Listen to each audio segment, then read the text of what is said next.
গুরুদেব রবীন্দ্রনাথ ঠাকুরের জীবন স্মৃতির পরবর্তী অংশ। তখনও নিচে বসিয়া আছেন আমাদের নীলকমল পণ্ডিত মহাশয়। বাংলা জ্যামিতির বইখানা তখনও খোলা এবং মেঘনাদবধ কাব্যখানা বোধ করি পুনরাবৃত্তির সংকল্প চলিতেছে।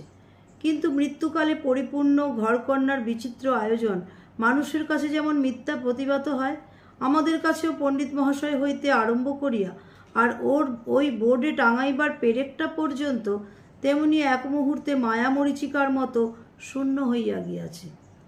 কিরকম করিয়া যথোচিত গাম্ভীর্য রাখিয়া পণ্ডিত মহাশয়কে আমাদের নিষ্কৃতির খবরটা দিব, সেই এক মুশকিল হইল। সংযতভাবেই সংবাদটা জানাইলাম। দেয়ালে টাঙানো কালো বোর্ডের ওপরে জ্যামিতির বিচিত্র রেখাগুলো আমাদের মুখের দিকে এক দৃষ্টিতে তাকাইয়া রহিল। যে মেঘনাদবধের প্রত্যেক অক্ষরটি আমাদের কাছে অমিত্র ছিল, সে আজ এতই নিরীহভাবে টেবিলের উপর চিত হইয়া পড়িয়া রহিল যে তাহাকে আজ মিত্র বলিয়া কল্পনা করা অসম্ভব ছিল না। বিদায় লইবার সময় পণ্ডিত মহাশয় কহিলেন, কর্তব্যের অনুরোধে তোমাদের প্রতি অনেক সময় অনেক কঠোর ব্যবহার করিয়াছি, সে কথা মনে রাখিও না।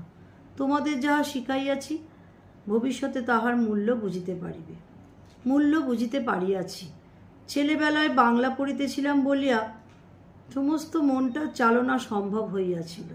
শিক্ষা জিনিসটা যত সম্ভব আহার ব্যাপারের মতো হওয়া উচিত। খাদ্যদ্রব্যে প্রথম কামড়টা দিবামাত্রই তাহার স্বাদের সুখ আরম্ভ হয়। পেট ভরিবার পূর্ব হইতেই পেটটি খুশি হইয়া জাগিয়া ওঠে, তাহাতে তাহার জারক রসগুলোর আলস্য দূর হইয়া যায়। বাঙালির পক্ষে ইংরেজি শিক্ষায় এটি হইবার জো নাই। তাহার প্রথম কামড়েই দুই পাটি দাঁত আগাগোড়া নড়িয়া ওঠে।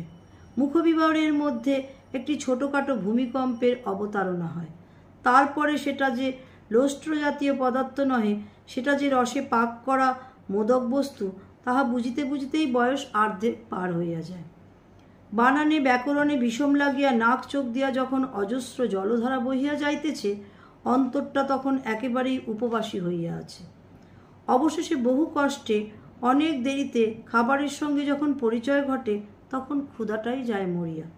প্রথম হইতেই মনটাকে চালনা করিবার সুযোগ না পাইলে মনের চলৎ শক্তিকেই মন্দা পড়িয়া যায়। তখন চারিদিকে খুব কষিয়া ইংরেজি পড়াইবার ধুম পড়িয়া গিয়াছে। তখন যিনি সাহস করিয়া আমাদিগকে দীর্ঘকাল বাংলা শিখাইবার ব্যবস্থা করিয়াছিলেন, সেই আমার স্বর্গগত সেজদাদার উদ্দেশ্যে সকৃতজ্ঞ প্রণাম নিবেদন করিতেছি। নমস্কার।